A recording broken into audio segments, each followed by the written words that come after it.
ಶಾಂತಿ ಮತ್ತು ಸೋಮಶೇಖರ್ಗೆ ಇರೋಳು ಒಬ್ಳು ಮಗಳು. ಅವಳೇ ಪ್ರಿಯಾಂಕಾ. ಮಗಳು ಚೆನ್ನಾಗಿ ಓದಿ ವಿದ್ಯಾವಂತೆ ಆಗಬೇಕು, ದೊಡ್ಡ ಕೆಲಸ ತಗೊಂಡು ಅವ್ರಿಗೆ ಇಷ್ಟ ಆಗಿರೋ ಜೀವನನ ಅವಳು ಮಾಡಬೇಕು ಅನ್ನೋದೇ ಸೋಮಶೇಖರ್ ಆಸೆ ಆಗಿರುತ್ತೆ. ಸೋಮಶೇಖರ್ ಹಳ್ಳಿನಲ್ಲಿ ಸರ್ಕಾರಿ ಶಾಲೆಯಲ್ಲಿ ಕನ್ನಡ ಪಾಠ ಮಾಡೋ ಮೇಷ್ಟ್ರಾಗಿರ್ತಾರೆ. ಈ ಸ್ಟೋರಿ ಮುಂದೆ ಏನಾಗುತ್ತೆ ಅಂತ ನೋಡೋದಕ್ಕಿಂತ ಮೊದಲು ಡಿಸ್ಕ್ರಿಪ್ಷನಲ್ಲಿ ಫೇಸ್ಬುಕ್ ಪೇಜ್ ಲಿಂಕ್ ಕೊಟ್ಟಿದ್ದೀನಿ. ದಯವಿಟ್ಟು ಫಾಲೋ ಮಾಡಿ, ಹಾಗೆ ನಿಮ್ಮ ಫ್ರೆಂಡ್ಸ್ ಎಲ್ರಿಗೂ ಶೇರ್ ಮಾಡಿ, ನಮ್ಮ ಫೇಸ್ಬುಕ್ ಪೇಜ್ಗೆ ಸಪೋರ್ಟ್ ಮಾಡಿ. ಪ್ರಿಯಾಂಕಂದು ಡಿಗ್ರಿ ಕಂಪ್ಲೀಟ್ ಆಗಿರುತ್ತೆ. ಮುಂದೆ ಏನಾದರೂ ಓದಬೇಕು ಅಥವಾ ಕೆಲಸ ಮಾಡಬೇಕು ಅನ್ನೋದು ಅವಳ ಮನಸ್ಸಿಗೆ ಬಿಟ್ಟಿರೋದು ಅಂತ ಸೋಮಶೇಖರ್ ಹೇಳಿದ್ರೆ, ಒಂದು ಕಡೆ ನೋಡಿ ಹೇಗೂ M.Com ಕಂಪ್ಲೀಟ್ ಮಾಡಿದ್ದಾಳೆ, ಇವಾಗ ಇವಳು ಕೆಲಸ ಮಾಡಿ ಯಾರನ್ನು ಸಾಕಬೇಕು, ಸುಮ್ಮನೆ ಇವಳಿಗೆ ಮದುವೆ ಮಾಡೋಣ ರೀ, ಬೇರೆ ಯಾರನ್ನೂ ಹುಡ್ಕೋದು ಬೇಡ, ನನ್ನ ಅಣ್ಣನ ಮಗನೇ ಇದ್ದಾನೆ, ಹೇಗೂ ಬೆಂಗಳೂರಿನಲ್ಲಿ ದೊಡ್ಡ ಕಂಪ್ನಿನಲ್ಲಿ ಕೆಲಸ ಮಾಡ್ತಿದ್ದಾನೆ, ಹೇಗೂ ನಮ್ಮ ನೆಂಟರಲ್ಲೇ ಆದರೆ ಮಗಳು ನಮ್ಮ ಕಣ್ಣೆದ್ರಿಗೆ ಇರ್ತಾಳೆ. ಏನು ಇಷ್ಟು ಬೇಗ ಮದುವೆನಾ? ನೋಡೋಮ್ಮ, ನನಗಿಷ್ಟು ಬೇಗ ಮದುವೆ ಆಗೋದಕ್ಕೆ ಇಷ್ಟ ಇಲ್ಲ. ಅದರಲ್ಲೂ ನಾನು ಮಾತ್ರ ನಿನ್ನ ಅಣ್ಣನ ಮಗನ ಮದುವೆ ಆಗಲ್ಲ. ಅವನು ನೋಡಿದ್ಯಾ ಹೇಗಿದ್ದಾನೆ ಅಂತ? ಯಾವಾಗ ನೋಡಿದ್ಲು ಸಿಡ್ಕುಲ್ ಮೂತಿ ಸಿದ್ದಪ್ಪ ಮಾಡ್ದಂಗೆ ಮಾಡ್ತಿರ್ತಾನೆ. ನನಗೆ ಅವನು ಬೇಡ. ಅದರಲ್ಲೂ ನಾನು ಇಷ್ಟು ಬೇಗ ಮದುವೆ ಆಗಲ್ಲ. ಬೆಂಗಳೂರಿಗೆ ಹೋಗಿ ನಾನು ಕೆಲಸ ಮಾಡಬೇಕು, ನನ್ನ ದುಡ್ಡಲ್ಲೇ ಏನೇನೋ ತಗೋಬೇಕು ಅಂತ ತುಂಬ ಆಸೆ ಇಟ್ಕೊಂಡಿದ್ದೀನಿ. ಸಾಕು ಬಾಯಿ ಮುಚ್ಚೆ. ನನ್ನ ಅಳಿಯಂಗೆ ಏನೇ ಕಡಿಮೆ ಆಗಿದೆ? ಬಂಗಾರ ಇದ್ದಾಗಿದ್ದಾನೆ. ಅಂಥ ಹುಡುಗ ಸಿಗೋದಕ್ಕೆ ಪುಣ್ಯ ಮಾಡಿರಬೇಕು ನೀನು. ನಾವು ಹೇಳ್ದಷ್ಟು ಕೇಳು ನೀನು. ಅಪ್ಪ ಪ್ಲೀಸ್, ನಾನು ಕೆಲಸ ಮಾಡಬೇಕು ಅಪ್ಪ. ಇಂಟರ್ವ್ಯೂ ಕೂಡ ಕೊಟ್ಟಿದ್ದೀನಿ, ಕಾಲೇಜ್ ಕ್ಯಾಂಪಸ್ ಸೆಲೆಕ್ಷನಲ್ಲಿ ಸೆಲೆಕ್ಟ್ ಕೂಡ ಆಗಿದ್ದೀನಿ. ಪ್ಲೀಸ್ ಅಪ್ಪ, ನಾನು ಕೆಲ್ಸಕ್ಕೆ ಹೋಗ್ತೀನಿ. ಅಮ್ಮಂಗೆ ನೀನೇ ಹೇಳು ಪ್ಲೀಸ್ ಅಪ್ಪ. ಶಾಂತಿ, ಅವಳು ಇಷ್ಟೆಲ್ಲ ಓದ್ಕೊಂಡಿದ್ದಾಳೆ, ಕೆಲಸ ಮಾಡಲಿ ಬಿಡು. ಪಾಪ ಅವಳಿಗೂ ಆಸೆ ಇರುತ್ತಲ್ವೇನೆ. ಅವಳ ಫ್ರೆಂಡ್ಸ್ ಎಲ್ಲರೂ ದೊಡ್ಡ ದೊಡ್ಡ ಕಂಪ್ನಿನಲ್ಲಿ ಕೆಲಸ ಮಾಡ್ತಿದ್ದಾರೆ. ಇವಳಿಗೂ ಅವ್ರ ಹಾಗೇನೆ ದುಡಿಬೇಕು, ನನ್ನ ದುಡ್ಡಲ್ಲೇ ಏನಾದರೂ ತಗೋಬೇಕು ಅನ್ನೋ ಆಸೆ ಇರುತ್ತೆ. ಆದರೂ ನಾವಿಷ್ಟು ಬೇಗ ಮದುವೆ ಮಾಡಿಬಿಟ್ರೆ ಅವಳು ಪಾಪ ಹೇಗೆ ಅದನ್ನೆಲ್ಲ ಕಂಪ್ಲೀಟ್ ಮಾಡ್ಕೋತಾಳೆ ಹೇಳು? ಹಾಗೆ ಹೇಳು ಅಪ್ಪ ನೀನು. ನಿನ್ನ ಹೆಂಡತಿಗೆ ಇದೆಲ್ಲ ಎಲ್ಲಿ ಅರ್ಥ ಆಗತ್ತೆ ಹೇಳು? ಮನೆಯಲ್ಲೇ ಬಾವಿ ಒಳಗಿರೋ ಕಪ್ಪೆ ಥರ ಇದ್ದಾಳೆ, ಹಾಗಾಗಿ ಏನೂ ಗೊತ್ತಾಗಲ್ಲ. ಅದು ಹಾಗಲ್ಲ ರೀ, ಬೇರೆ ಊರು ಎಲ್ಲೋ ಇರೋದು. ಅವಳು ಹೇಗಿರ್ತಾಳೆ? ಯಾರು ಗೊತ್ತು ಗುರಿ ಏನೂ ಇಲ್ದಿ ದೂರಲ್ಲಿ. ಅದಕ್ಕೆ ಅದ್ರ ಬದಲು ಮದುವೆ ಮಾಡಿದ್ರೆ ನೆಮ್ಮದಿಯಾಗಾರು ಇರ್ತಾಳೆ. ಅಮ್ಮ, ನಾನೇನು ಚಿಕ್ಕ ಮಗುನ ಹೇಳು? ಎಲ್ಲ ತಿಳ್ಕೊಂಡಿದ್ದೀನಿ, ನನಗೂ ಗೊತ್ತಾಗತ್ತೆ ಅಮ್ಮ. ನೀನೇನು ಚಿಂತೆ ಮಾಡಬೇಡ ಪ್ಲೀಸ್ ಅಮ್ಮ. ಸ್ವಲ್ಪ ಟೈಮ್, ಈಗ ತಾನೇ ಕಾಲೇಜ್ ಮುಗ್ದಿದೆ ತಾನೇ, ನಾನು ಸ್ವಲ್ಪ ಟೈಮ್ ವರ್ಕ್ ಮಾಡ್ತೀನಿ ಹೊರಗಡೆ ಅಮ್ಮ. ಆಮೇಲೆ ಹೇಗೂ ಮದುವೆ ಆಗೋದು ಇದ್ದಿದ್ದೆ ಅಲ್ವಾ? ಪ್ಲೀಸ್ ಅಮ್ಮ, ನನ್ನ ಫ್ರೆಂಡ್ಸ್ ಎಲ್ಲರೂ ಅಲ್ಲೇ ಇದ್ದಾರೆ, ನಾನು ಅವ್ರ ಜೊತೆನೇ ಇರ್ತೀನಿ. ಸರಿ, ಹಾಗಾದರೆ ನೀನು ಇಷ್ಟೊಂದು ಕೇಳ್ತಾ ಇದೀಯ ಅಂತ ಒಪ್ಕೋತಿದ್ದೀನಿ. ಆದರೆ ನಿನ್ನ ಮಾವನ ಮನೇಲೇ ಇರಬೇಕು ನೀನು. ನಮಗೂ ಅವಾಗ ಧೈರ್ಯ ಇರುತ್ತೆ. ಅಷ್ಟು ದೊಡ್ಡ ಸಿಟಿನಲ್ಲಿ ಗೊತ್ತು ಗುರಿ ಇಲ್ದಿರೋರ ಜೊತೆ ಎಲ್ಲ ಇರೋದು ಮಾತ್ರ ಬೇಡ. ಏನು ನಿನ್ನ ಅಣ್ಣನ ಮನೇಲ? ಹೋಗಮ್ಮ, ಅವ್ರ ಮನೇಲಿ ಮಾತ್ರ ನಾನಿರಲ್ಲ. ಅವ್ರ ಮನೇಲಿದ್ದರೆ ನನಗಂತೂ ಜೈಲಲ್ಲಿದ್ದಾಗೆ ಅನಿಸುತ್ತೆ. ನನಗಂತೂ ನಿನ್ನ ಅಣ್ಣನ ಮನೇಲಿ ಇರೋದಕ್ಕಾಗಲ್ಲ. ಅಮ್ಮ, ನನ್ನ ಫ್ರೆಂಡ್ಸ್ ಎಲ್ಲರೂ PG ಮಾಡ್ಕೊಂಡಿದ್ದಾರೆ, ನಾನು ಅವ್ರ ಜೊತೆನೇ ಇರ್ತೀನಿ. ನನಗೂ ಸ್ವಲ್ಪ ಧೈರ್ಯ ಇರುತ್ತೆ ಅವಾಗ. ಪ್ರಿಯಾಂಕಾ ಹೇಗೋ ಮಾಡಿ ಬೆಂಗಳೂರಿಗೆ ಹೋಗೋದಕ್ಕೆ ಅವ್ರ ತಂದೆ ತಾಯಿನ ಒಪ್ಪಿಸ್ತಾಳೆ. ಅವ್ರ ಫ್ರೆಂಡ್ಸ್ ಜೊತೆನೇ ಇರೋದು ಅಂತಲೂ ಪ್ಲ್ಯಾನ್ ಮಾಡಿಕೊಂಡು ಫ್ರೆಂಡ್ಸ್ ಜೊತೆನೇ ಇರೋದಕ್ಕೂ ಅಪ್ಪ ಅಮ್ಮನ ಒಪ್ಪಿಸ್ತಾಳೆ. ಹೇ ಹಾಯ್, ಇದು ಯಾರಿದು? ನಿನ್ನ ಗ್ರೂಪ್ಗೆ ಹೊಸಬ್ರು ಯಾರೋ ಜಾಯ್ನ್ ಆದಾಗಿದೆ, ಪರಿಚಯ ಮಾಡಿಕೊಡಲ್ವಾ ನನಗೆ? ಸಂದೀಪ್, ಇವಳು ಪ್ರಿಯಾಂಕಾ ಅಂತ ನನ್ನ ಕೊಲೀಗ್. ಪ್ರಿಯಾಂಕಾ, ಇವನು ನನ್ನ ಫ್ರೆಂಡ್ ಸಂದೀಪ್ ಅಂತ. ಅವ್ರ ಮನೆ ಇಲ್ಲೇ ಹತ್ತಿರ ಇರೋದು, ಹಾಗಾಗಿ ಅವಾಗವಾಗ ನಮ್ಮ ರೂಮಿಗೆ ಬರ್ತಾ ಇರ್ತಾನೆ. ನಿನಗೆ ಯಾವುದೇ ಅಭ್ಯಂತರ ಇಲ್ಲ ಅಲ್ವಾ? ಹೇ ಪರವಾಗಿಲ್ಲ, ನನಗೇನು ಪ್ರಾಬ್ಲಮ್ ಇಲ್ಲ ಕಣೆ. ನಿಮಗೆ ಫ್ರೆಂಡ್ ಅಂದರೆ ನನಗೂ ಫ್ರೆಂಡೇ ಅಲ್ವಾ, so no problem. Wow Priyanka, ನೀನು ಎಷ್ಟು ಮೆಚೂರ್ಡ್ ಇದೆಯಾ. I like your maturity. ಇವತ್ತಿಂದ ನಾವು ನಿನ್ನ ಫ್ರೆಂಡ್ಸ್ ಆಯಿತಾ?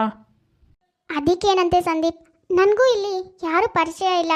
ಈ ಸಿಟಿನ ತೋರಿಸಿ ಆಯಿತಾ, ನಾಳೆನೇ ಹೋಗೋಣವಾ? ಓ ಅದಕ್ಕೇನಂತೆ, ನಾಳೆನೇ ಈ ಬ್ಯಾಂಗ್ಳೂರನ್ನ ತೋರಿಸ್ತೀನಿ ಆಯಿತಾ? ಬೆಳಗ್ಗೆ ಶಾರ್ಪ್ 10 o'clockಗೆ ರೆಡಿಯಾಗಿರಿ, ನಾನೇ ಬಂದು ಪಿಕ್ ಮಾಡ್ಕೋತೀನಿ ಆಯಿತಾ? ಪ್ರಿಯಾಂಕಾ ಸಿಟಿಗೆ ಹೋದ್ಮೇಲೆ ಸಂದೀಪ್ ಪರಿಚಯ ಆಗ್ತಾನೆ. ಹಳ್ಳಿಯಿಂದ ಹೋಗೋ ಕೆಲವು ಹುಡುಗಿರು ಸಿಟಿಗೆ ಬಂದ ಕೂಡಲೇ ಅದೇನೋ ವ್ಯತ್ಯಾಸ ಕಾಣ್ತಾರೆ. ಅವನಿಗೆ ಕೂಡ ಪ್ರಿಯಾಂಕಾ ಹಳ್ಳಿ ಹುಡುಗಿ ಆಗಿರೋದ್ರಿಂದ ತುಂಬಾ ಇಷ್ಟ ಆಗ್ತಾಳೆ. ಯಾವಾಗಲೂ ಒಟ್ಟಿಗೆ ಓಡಾಡೋದು, ಜೊತೆಗೆ ಇರೋದು, ಮಾತಾಡೋದು, ಟೈಮ್ ಸ್ಪೆಂಡ್ ಮಾಡೋದು ಮಾಡ್ತಾ ಇರ್ತಾರೆ. ಹೀಗೆ ತುಂಬ ಕ್ಲೋಸ್ ಆಗ್ತಾರೆ. ಮಗಳೇ, ಹೇಗಿದೆಯಮ್ಮ? ಆ ಪೇಟೆನಲ್ಲಿ ನಿನ್ಗೇನು ತೊಂದರೆ ಆಗಿಲ್ಲ ತಾನೇ? ಆಫೀಸ್ನಲ್ಲಿ ಎಲ್ಲರೂ ಪರಿಚಯ ಆದ್ರಾ? ಹಾಂ ಅಮ್ಮ, ಇವಾಗ ನನಗೆ ಬೆಂಗಳೂರು ತುಂಬ ಚೆನ್ನಾಗೇ ಗೊತ್ತು. ನೀನು ಬಂದರೂ ಕೂಡ ನಿನಗೆ ಬೆಂಗಳೂರನ್ನ ತೋರಿಸ್ತೀನಿ. ಅಪ್ಪ ನೀನು ಒಂದು ಸಾರಿ ಬನ್ನಿ ಆಯಿತಾ? ನಾನು ಇಲ್ಲಿ ಆರಾಮಾಗಿದ್ದೀನಿ. ಎಲ್ಲಿದೆಯಾ ಮಗಳೇ ನೀನಿವಾಗ? ಅದು ಅಮ್ಮ, ನಾನು ಆಫೀಸಲ್ಲಿದ್ದೆ ಅಮ್ಮ. ಹೌದಾ ಮಗಳೇ, ನೀನು ಹುಷಾರಾಗಿರಮ್ಮ. ಬೆಂಗಳೂರಿನಲ್ಲಿ ಹಳ್ಳಿಯಿಂದ ಹೋಗಿರೋ ಹುಡುಗಿರಲ್ಲ, ಅಪ್ಪ ಅಮ್ಮಂಗೆ ಗೊತ್ತಾಗ್ದಿದ್ದಂಗೆ ಏನೇನೋ ಮಾಡ್ತಾರಂತೆ. ನೀನು ಯಾರನ್ನೂ ಮಾತಾಡಿಸ್ಬೇಡ. ನಿನ್ನ ಫ್ರೆಂಡ್ಸ್ ಜೊತೆಗೂ ಜಾಗ್ರತೆಯಿಂದ ಇರು ಆಯ್ತಾ? ಯಾರನ್ನೂ ನಂಬೋದಕ್ಕೆ ಹೋಗಬೇಡ. ಅಯ್ಯೋ ಅಮ್ಮ, ನೀನೇನು ಚಿಂತೆ ಮಾಡಬೇಡ, ನಾನು ಆರಾಮಿದ್ದೀನಿ. ನನ್ನ ಬಗ್ಗೆ ಟೆನ್ಷನ್ ಮಾಡ್ಕೋಬೇಡ ನೀನು. ನನ್ನ ಫ್ರೆಂಡ್ಸ್ ಎಲ್ಲರೂ ತುಂಬ ಒಳ್ಳೆಯವರು ಅಮ್ಮ. ಸರಿ ಅಮ್ಮ, ನನಗೆ ಸ್ವಲ್ಪ ಕೆಲಸ ಇದೆ, ಅರ್ಜೆಂಟಾಗಿ ನಾನು ಹೊರಡ್ತೀನಿ. ನಿನಗೆ ಆಮೇಲೆ ಫೋನ್ ಮಾಡ್ತೀನಿ ಆಯಿತಾ? ನೀನು ಅಪ್ಪ ಹುಷಾರಾಗಿರಿ ಆಯಿತಾ? ಅಪ್ಪನ ಕೇಳಿದೆ ಅಂತ ಹೇಳು. ಬಾಯ್. ಶಾಂತಿಗೆ ಏನೋ ಒಂಥರ ಭಯ.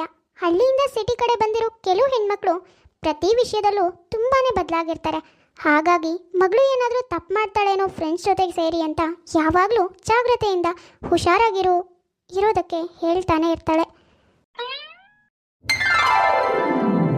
ಓಹೋ, ಏನು ಹಳ್ಳಿಯಿಂದ ಪ್ರಿಯಾಂಕಾ ಬೆಂಗಳೂರಿಗೆ ಬಂದಮೇಲೆ ಫುಲ್ ಬದಲಾಗ್ಬಿಟ್ಟಿದ್ಯಾ? ಡ್ರೆಸ್ಸಿಂಗ್ ಸೆನ್ಸು, ಫ್ರೆಂಡ್ಶಿಪ್ಪು, ಊಟ ತಿಂಡಿ ಎಲ್ಲನೂ ಬದಲಾಗಿದೆ. ಎಲ್ಲನೂ ನಿನ್ನ ಫ್ರೆಂಡ್ ಸಂದೀಪ್ ಮಹಿಮೆ ಕಣೆ. ಅವನಿಂದಾನೆ ನಾನು ಇಷ್ಟೆಲ್ಲ ಬದಲಾಗಿರೋದು. ಓಹೋ ಹೌದಾ? ಇದೆಲ್ಲ ನೋಡ್ತಿದ್ರೆ ಇಬ್ಬರು ಮಧ್ಯೆ ಏನೋ ನಡೀತಾ ಇದೆ ಅನ್ನಿಸ್ತಿದೆ. ಯಾವುದಕ್ಕೂ ಸ್ವಲ್ಪ ಹುಷಾರಾಗಿರಮ್ಮ.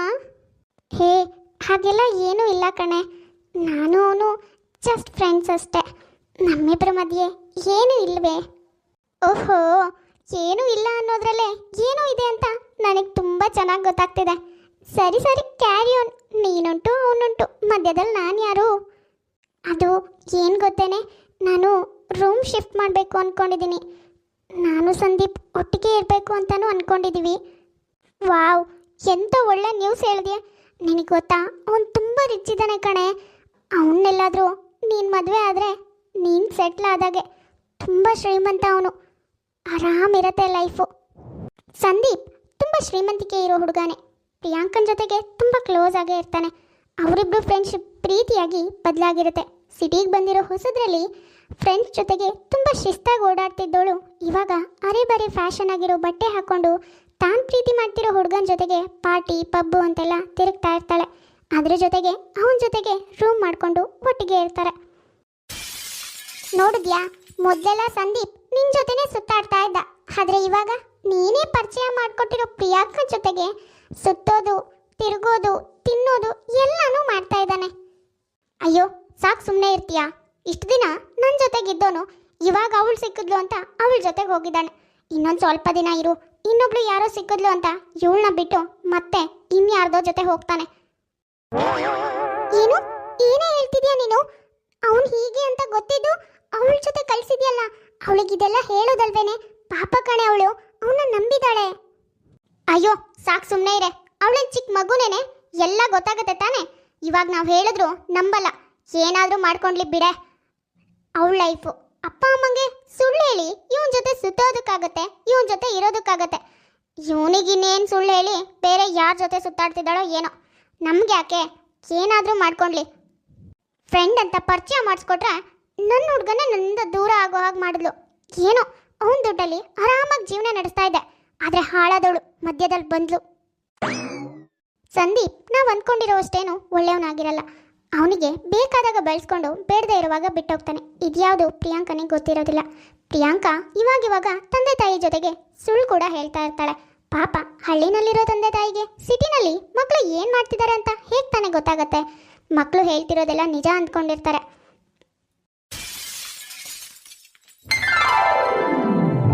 ಸಂದೀಪ್ ಮತ್ತು ಪ್ರಿಯಾಂಕಾ ಇಬ್ಬರು ಒಂದೇ ರೂಮ್ನಲ್ಲಿ ಇರ್ತಾರೆ.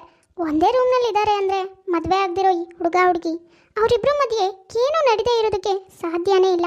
ಒಂದಿನ ಸಂದೀಪ್, ನಾನು ಪ್ರೆಗ್ನೆಂಟ್ ಆಗಿದ್ದೀನಿ, ನನಗೆ ಯಾಕೋ ತುಂಬ ಭಯ ಆಗ್ತಾ ಇದೆ. ಏನು ಪ್ರೆಗ್ನೆಂಟಾ? ಏನು ಮಾತಾಡ್ತಿದ್ಯಾ ನೀನು ಪ್ರಿಯಾಂಕಾ? ನಿಜಾನೇ ಹೇಳ್ತಿದ್ದೀನಿ. ನಾನು ಅವತ್ತು ಎಷ್ಟು ಹೇಳಿದೆ ನಿನಗೆ ಬೇಡ ಬೇಡ ಅಂತ, ಆದರೂ ನೀನೇ ನನ್ನ ಫೋರ್ಸ್ ಮಾಡ್ದೆ. ಆದರೆ ಇವಾಗ ನೋಡು ಪ್ರಿಯಾಂಕಾ, ಇದೆಲ್ರಿಗೂ ಗೊತ್ತಾಗೋ ಮೊದಲು ಹೋಗಿ ಮಗು ತೆಗ್ಸೋಣ ಬಾ. ಏನು ಮಗು ತೆಗ್ಸೋದಾ? ಏನು ಮಾತಾಡ್ತಿದ್ಯಾ ನೀನು? ಸಂದೀಪ್, ನಾವಿಬ್ರು ಪ್ರೀತಿ ಮಾಡ್ತಿದ್ದೀವಿ ತಾನೇ? ಇರೋ ವಿಷಯನ ಹೇಳಿ ಮನೆಯವ್ರನ್ನ ಒಪ್ಪಿಸಿ ಮದುವೆ ಆಗೋಣ. ವಾಟ್? ಮದುವೆನಾ? ತಲೆಗಿಲೆ ಕೆಟ್ಟಿದ್ಯಾ ನಿನಗೆ? ಇಂಥ ಸಿಟಿನಲ್ಲಿ ಇದೆಲ್ಲ ಕಾಮನ್. ನೋಡು, ನಾನೇನೋ ನಿನ್ನ ಜೊತೆಗೆ ಟೈಮ್ ಪಾಸ್ ಮಾಡಿದ್ರೆ ನೀನು ಮದುವೆ ಅಂತೆಲ್ಲ ಮಾತಾಡ್ತಿದ್ಯಲ್ಲ. ನೋಡು ಪ್ರಿಯಾಂಕಾ, ನೀನು ಮಗು ತೆಗಿಸ್ತೀಯೋ ಬಿಡ್ತೀಯೋ ಅದು ನಿನಗೆ ಬಿಟ್ಟಿರೋದು. ನಾನು ಮಾತ್ರ ನಿನ್ನ ಮದುವೆ ಆಗಲ್ಲ. ನಿನ್ನ ಹಾಗಿರೋ ಎಷ್ಟೋ ಜನ ಹುಡುಗಿರನ್ನ ನಾನು ನೋಡಿಬಿಟ್ಟಿದ್ದೀನಿ. ಸ್ವಲ್ಪ ಅರ್ಥ ಮಾಡ್ಕೊ. ಏನ್ ಮಾತಾಡ್ತಿದ್ಯಾ ಸಂದೀಪ್ ನೀನು? ಛೇ, ಈ ಹಳ್ಳಿ ಹುಡುಗಿಯರ ಜೊತೆ ಲವ್ ಅಂತೆಲ್ಲ ಮಾತಾಡಿದ್ರೆ ಅದೇ ನಿಜ ಅಂದ್ಕೊಂಡ್ಬಿಡ್ತಾರೆ. ಏನೋ ಟೈಮ್ ಪಾಸ್ ಮಾಡೋಣ ಅಂದ್ಕೊಂಡು ಬಂದರೆ ಹೈ. ತಂದೆ ತಾಯಿನ ಒಪ್ಸಿ ನಾನು ಸಿಟಿನಲ್ಲಿ ಕೆಲಸ ಮಾಡ್ತೀನಿ ಅಂತ ಬಂದಿರೋ ಪ್ರಿಯಾಂಕನ ಹೊಟ್ಟೆನಲ್ಲಿ ಮಗು ಇದ್ರೂ ಕೂಡ ಮದುವೆ ಆಗಲ್ಲ ಅಂತ ಸಂದೀಪ್ ಹೇಳ್ತಿದ್ದಾನೆ. ಮುಂದೆ ಪ್ರಿಯಾಂಕಾ ಏನು ಮಾಡ್ತಾಳೆ? ಮನೆಯವರಿಗೆ ಈ ವಿಷಯ ಗೊತ್ತಾದರೆ ಮುಂದೆ ಏನಾಗುತ್ತೆ? ಇದೆಲ್ಲ ತಿಳ್ಕೊಬೇಕು ಅಂದರೆ ನೆಕ್ಸ್ಟ್ ಎಪಿಸೋಡ್ನ ನಾವು ಮತ್ತೆ ನೋಡೋಣ. ಸುಶೀಲಾ ಅನ್ನೋರು ಕಮೆಂಟ್ ಮಾಡಿದ್ರು ಹಾಯ್ ಹೇಳಿ ಅಂತ. ಹಾಯ್ ಸುಶೀಲಾ, ಹೇಗಿದ್ದೀರಾ? ಹಾಗೆ ಲಕ್ಷ್ಮೀ ರವಿಕುಮಾರ್ ಅನ್ನೋರು ಕಮೆಂಟ್ ಮಾಡಿದ್ರು ಹಾಯ್ ಹೇಳಿ ಅಂತ. ಹಾಯ್ ಲಕ್ಷ್ಮೀ ರವಿಕುಮಾರ್, ಹೇಗಿದ್ದೀರಾ? ಮಕ್ಕಳಿಗೆ ಹಾಯ್ ಹೇಳಿ ಅಂತ ಕಮೆಂಟ್ ಮಾಡಿದರು, ಆದರೆ ಅವ್ರ ನೇಮ್ನ ಮೆನ್ಷನ್ ಮಾಡಿರಲಿಲ್ಲ, ಮಕ್ಕಳು ನೇಮ್ ಮಾತ್ರ ಮೆನ್ಷನ್ ಮಾಡಿದರು. Hi Harshita, hi Prajwal, hi Tejas, hi Ganesh, ಎಲ್ಲರೂ ಹೇಗಿದ್ದೀರಾ? ನೋಡಿದ್ರಲ್ಲ ವೀಕ್ಷಕರೇ, ಇವತ್ತಿನ ನಮ್ಮ ವಿಡಿಯೋ ಸ್ವಲ್ಪನಾದರೂ ಇಷ್ಟ ಆಗಿದ್ರೆ ಪ್ಲೀಸ್ ನಮ್ಮ ಚಾನಲ್ನ ಸಬ್ಸ್ಕ್ರೈಬ್ ಮಾಡ್ಕೊಳ್ಳಿ, ಲೈಕ್ ಮಾಡಿ, ಶೇರ್ ಮಾಡಿ, ಹಾಗೆ ಕಮೆಂಟ್ ಮಾಡಿ. ತುಂಬ ಜನ ಹಾಗೆ ವೀಡಿಯೋಸ್ ನೋಡ್ತಾ ಇದ್ದಾರೆ. ಯಾರ್ಯಾರು ಹಾಗೆ ವೀಡಿಯೋಸ್ ನೋಡ್ತಾ ಇದ್ರು ದಯವಿಟ್ಟು ಸಬ್ಸ್ಕ್ರೈಬ್ ಮಾಡ್ಕೊಳ್ಳಿ. ಹಾಗೆ ಪಕ್ಕದಲ್ಲೇ ಇರೋ ಬೆಲ್ ಐಕಾನ್ನ ಕ್ಲಿಕ್ ಮಾಡಿ ಆಲ್ ಅನ್ನೋದನ್ನ ಸೆಲೆಕ್ಟ್ ಮಾಡಿ. ನಾನು ನೆಕ್ಸ್ಟ್ ಯಾವುದೇ ವೀಡಿಯೋ ಹಾಕಿದರೂ ನೋಟಿಫಿಕೇಶನ್ ಬರುತ್ತೆ. ಸರಿ ವೀಕ್ಷಕರೇ, ನಾನೇನ ಹೊಡ್ತೀನಿ. ನೆಕ್ಸ್ಟ್ ವೀಡಿಯೋದಲ್ಲಿ ಮತ್ತೆ ಸಿಗೋಣ.